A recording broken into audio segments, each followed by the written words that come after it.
안녕하세요. 저는 러쉬 크리에이티브 디렉터 한젬마입니다. 이번 영상은요, 러쉬 전국 매장에서 진행한 제1회 러쉬 아트페어에 대해서 소개해 드릴게요.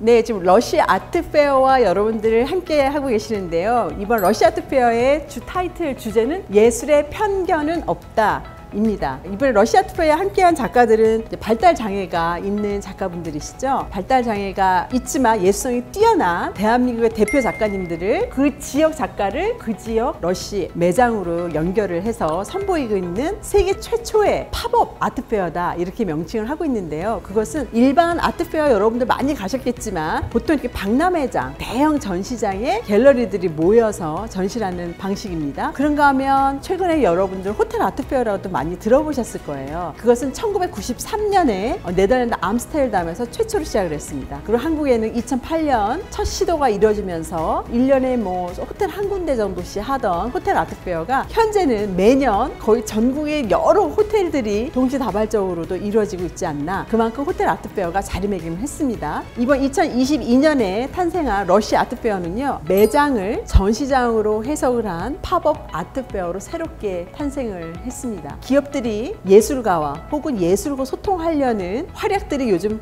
대단하죠. 그런 측면에서 기업이 예술을 전달하고 예술가와 소통하고 예술을 담는 방식에 있어서 새로운 일면을 이번 러쉬가 선보인 것이고 러쉬 아트페어로 탄생을 한 것입니다. 모쪼록 이런 시도는 여러 기업들에서도 나름대로 독창적인 시도를 통해서 대중들에게, 국민과 소비자, 시민들에게 예술을 각자의 목소리로, 각자의 정체성으로 전달할 수 있는 시대가 열렸다라고 단연 선언을 하고 싶습니다. 그리고 이번 러쉬 아트페어의 특징, 좀 전에도 말씀드렸지만 그 지역의 발달장애 작가들을 그 지역으로 연결했다는 거, 이 또한 아마도 장애 미술인과 함께하는 시도에서, 발달장애 작가님들과 함께하는 시도에서 굉장히 뜻깊고 대한민국의 장애미술 현황을 한번 들여다볼 수 있는 아주 의미 깊은 시도였다는 생각이 들고요. 저 또한 사실 작가님들을 잘 알아도요, 그 작가님이 어느 지역에 사시는 작가님인지까지를 구별하고 알면서 지내는 건 아니에요. 작가님의 작품을 알고 작가의 이름과 그림의 특징 정도 아는 거지, 이 작가가 제주도에 사는지, 이 작가가 서울 출신인지 이런 거 사실은 잘 모릅니다. 근데 이번 행사를 추진하면서 작가님들의 소속을 좀 알게 되게 됐고요. 구분이 아니죠. 차별이 아닙니다. 오히려 지적적인 현황을 한번 직시하는 그런 뜻깊은 기회를 마련한 것이죠. 저 또한 보면서도 그 지역적인 특성들을 발견하게 됐어요. 그건 뭐냐면 굉장히 좋은 장점들이 선보이는 그 부분들이 그 지역의 작가들을 발굴하고 성장할 수 있도록 하는 큰 기틀이 되기 때문에 이런 부분들은 우리가 박수 쳐주고 또 기감으로 삼으면서 다른 지역에서 벤치마킹 해보면 참 좋겠다라는 얘기를 꼭 전달을 해드리고 싶었습니다. 자, 서울, 경기, 저 갑자기 무슨 일기예보 이렇게 하는 캐스터 같은 느낌이 드는데 아트 캐스터입니다.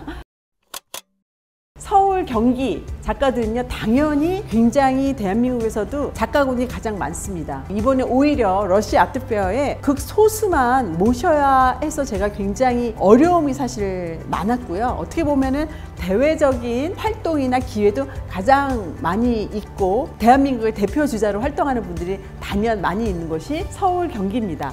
그 그림들의 특징은요, 페인팅 쪽 2차 평면 작업들로 좀 많이 치중이 되어 있는 거는 사실입니다. 개개인의 작가의 특성들은 다 다릅니다. 독창성이 이 작가들의 특징이고 단연 대한민국의 대표 주자로서 활동하는 분들이 서울, 경기에 상당히 많이 있습니다. 그러니까 이제 충청으로 넘어가면서는, 충청에서는요, 제가 좀 특이하다고 느꼈었던 것이 뭐가 있냐면 20세 이하, 15세 이하 정말 어린이들이죠. 초등학교를 입학하기로 전 어린이들 혹은 초등학생들의 발달장애 작가들이 너무너무 많은 거예요. 작품들도 너무너무 훌륭한 거예요. 그래서 야, 되게 희한하다. 어떻게 충청도에는 이런 작가들이 여기에 왜 이렇게 많은 거지? 라고 생각을 했습니다. 여러 가지 시사하는 바가 있는데요. 우리나라에는 현재 그 발달장애 작가의 대표 작가군이 20, 30대입니다. 60대, 70대, 80대 어르신 화가가 없습니다. 서양은 있습니다. 선진국 같은 경우는 있는데 대한민국이 아직 없습니다. 왜요? 화가가 없었기 때문일까요? 그때는 재능이 없다가 갑자기 지금 나오는 걸까요? 그게 아닌 거죠. 그 재능이 발굴되고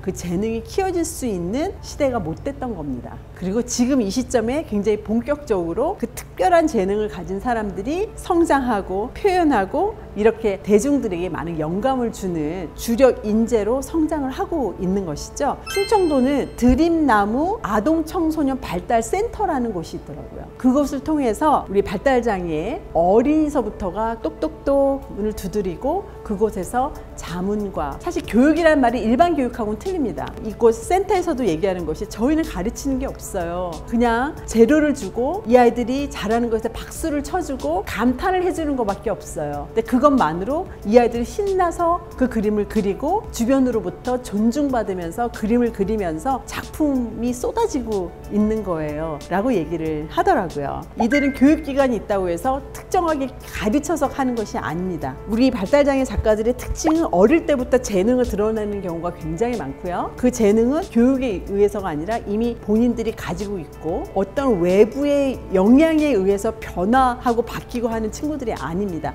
그냥 한편으로 보면 외부와 소통이 힘들거나 자기만의 세계에 있다라고 표현하는 것이 예술을 표현하는 데서는 굉장히 긍정적이고 유리한 조건으로 가게 되는 경우가 많이 있습니다. 그래서 지금 충청도도 사실은 굉장히 많은데 저희 매장의 현황이 그리 크지 않았고 또 이 작가들을 다 수용할 만큼의 여력이 안 돼서 소수만 온 것이지, 충청도에서는 이런 아동 청소년 발달 센터가 있음으로 인해서 이렇게 발굴되고 있다는 거, 제가 그래서 다른 지역에 이런 미술에 재능이 있는 어린이들을 발견했을 때 이곳을 보내고 싶어요. 근데 먼 지역에 사는데 이곳 대전까지 가라 라고 말할 수가 없잖아요. 그래서 제가 이제 드린 발언은 이런 기관이 필요하다. 이런 기관을 통해서 우리 잠재력이 있는 대한민국의 자산들이 성장할 수 있다라는 부분, 충청도의 센터를 통해서 입증을 하면서 한번 전파를 해봅니다. 네, 충청도의 특징을 또 한 가지를 언급을 하자면, 첫 번째가 어린이 발달장애인들을 위한 특별한 센터가 있음으로써 인재가 양성된다는 거 말씀드렸죠. 두 번째는 뭐냐면요, 사실 이 작가들이 주로 페인팅을 하는 경우가 많습니다. 수채화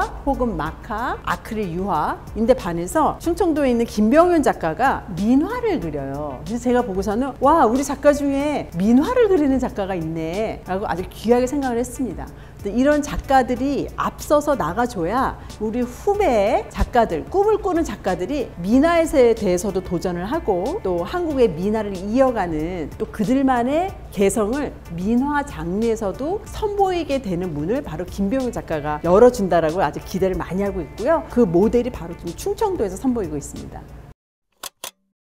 그런가 하면 이제 전라도, 제가 전라도에서 굉장히 놀랐어요. 왜냐하면 사실 전라도는요 굉장히 예술의 지역이거든요. 대한민국 미술 역사에서도 보면은 문인화의 맥, 남종화의 시조이면서 그 맥을 이어간 곳이 바로 전라도입니다. 그리고 또 광주 비엔날레라는 우리나라에서 대표하는 컨템포러리 현대 미술 행사가 열리는 곳이 또 광주예요. 그래서 고전과 현대가 아우러서 단단하게 예술의 힘이 묶여 있는 곳임에도 불구하고 발달장애 작가들 중에 작업을 하는 예술가를 찾는 게 굉장히 힘들었어요. 그러나 비록 이번에 양시영 작가, 한 작가가 아주 귀하게 참가를 했지만 정말 단연 대한민국의 발달장애 작가 중에 사실 그 타이틀이 필요 없는 국제적인 지금 활동을 하고 있는 작가예요. 이번 달만 해도요, 러시아 아트페어가 열리는 이번 달만 하더라도 이스탄불 아트페어, 그 다음에 파리 루브르 미술관에서 열리고 있는 아트페어에 참가를 하고, 또 지금 현재 9월 25일 뉴욕 맨하탄에서 본인의 솔로 엑스비션, 개인전을 지금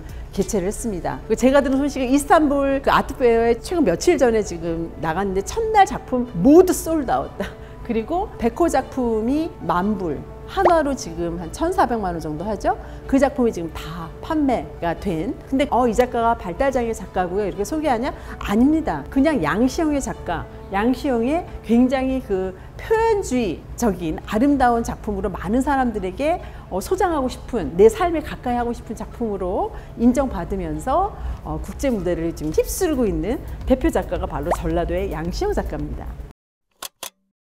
자, 그 다음에 네, 경상도 보면요, 경상도예요. 대한민국에 대표하는 발달장애 작가들이 굉장히 많이 있습니다. 사실 제가 개인적으로 활동하면서도 이 경상도 작가님들하고 일을 하는 경우가 굉장히 많았어요. 왜? 훌륭한 작가가 경상도에 굉장히 많아서요. 근데 여기 작가들이 잠재력이 있는 훌륭한 작가들이 있어도요, 이 작가들의 특징은 뭐냐면요, 매니저 역할을 해주는 엄마의 역할이 굉장히 큽니다. 엄마와 아빠인데 대부분 이제 엄마들이 그 역할을 해주죠. 전담을 해줍니다. 중요한 거는 왜 우리 그 말 있잖아요. 빨리 가려면 혼자 가고 멀리 가려면 함께 가라. 그 명언을 그대로 잘 실천하고 보여주는 곳이 바로 경상도입니다. 경상도는요, 우리아트, 블루아트라는 단체가 있고요. 특히 우리아트 같은 경우에는 어떤 특정한 사업적 기관이 아니라 엄마 5명이 모여서 열심히 공모 지원도 하고 전시들도 기회들도 많이 만들고, 근데 이게 혼자 사는 게 아니라 내가 여러 명이 같이 있다, 우리한테 기회를 달라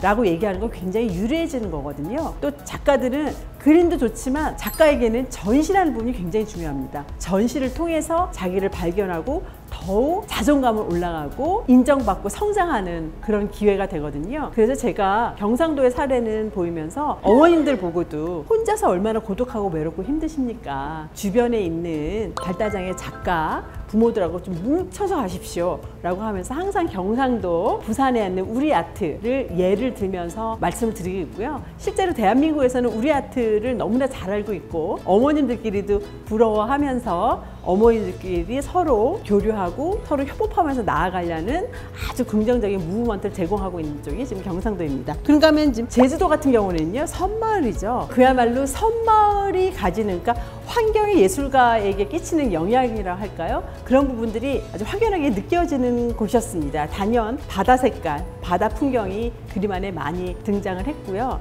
그 섬마을이 주는 여유, 이런 부분들이 그림 안에 가득 담기는 그런 특성들이 보였습니다. 역시나 작가가 어느 지역에 몸을 담고 있는가가 그림에도 영향을 끼치는구나. 그래서 실질적으로 미술사에서도 보면요, 작가들이 일부러 여행을 가거나 자기 소속 지역을 바꾸면서 작품 세계가 변화하는 경우들이 굉장히 많이 있습니다. 자기의 취향을 찾아 떠나기도 하고 뭔지 모르지만 그 지역으로 떠남으로 인해서 작품이 새롭게 변화해 나가기도 하는, 이것이 어떻게 예술가만이겠어요? 그래서 요즘 뭐 제주 한 달 살기 뭐 이런 것들도 영향을 끼친 게, 대한민국에 사는 국민들이 뭔가 제주도로 가면 제주도의 살기는 우리 현대인들에게 주는 그 다른 에너지와 충전 때문이 아닐까 하는 생각이 들어요.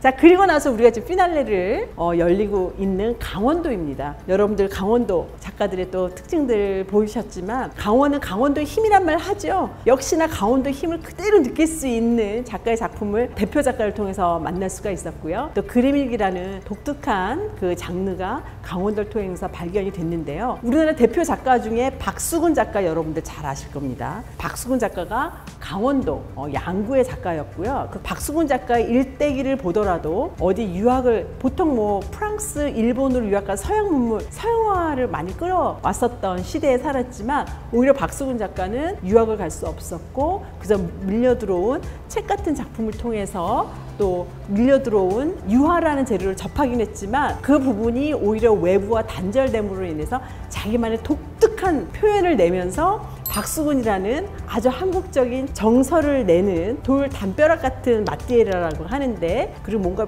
명확하게 그리기보다는 아삭아삭 담벼락의 낙서처럼 보이는 그런 아주 독특한 특징이었는데, 그게 굉장히 한국적 정서, 미감을 나타내는 한국의 대표 작가로 선보이는 거죠. 어떻게 보면 표현 작가 같은 경우에도 이번 그 전체 작품 세계들 중에서도 우리가 지금 점점 더, 제가 또 러시 아트페어가 강조하고자 하는 부분은 이들의 특별한 재능이 그들만의 작품 세계를 통해서 개성 있게 다채롭게 발전해 나가겠으면 좋겠다라는 부분에 대한 발언의 메시지도 담고 있다는 거 전해드리고 싶었습니다. 제1회 러시 아트페어를 통해서 우리가 대한민국 전반의 발달장애 작가님들의 특징, 현황 들여다볼 수 있었는데요. 지금까지 함께 지켜봐 주신 여러분께 너무 감사드리면서 앞으로도 우리 작가님들의 성장, 또 러시 아트페어의 성장 함께 봐주시는 파트너가 되주시길 바라겠습니다. 함께 해주셔서 감사합니다.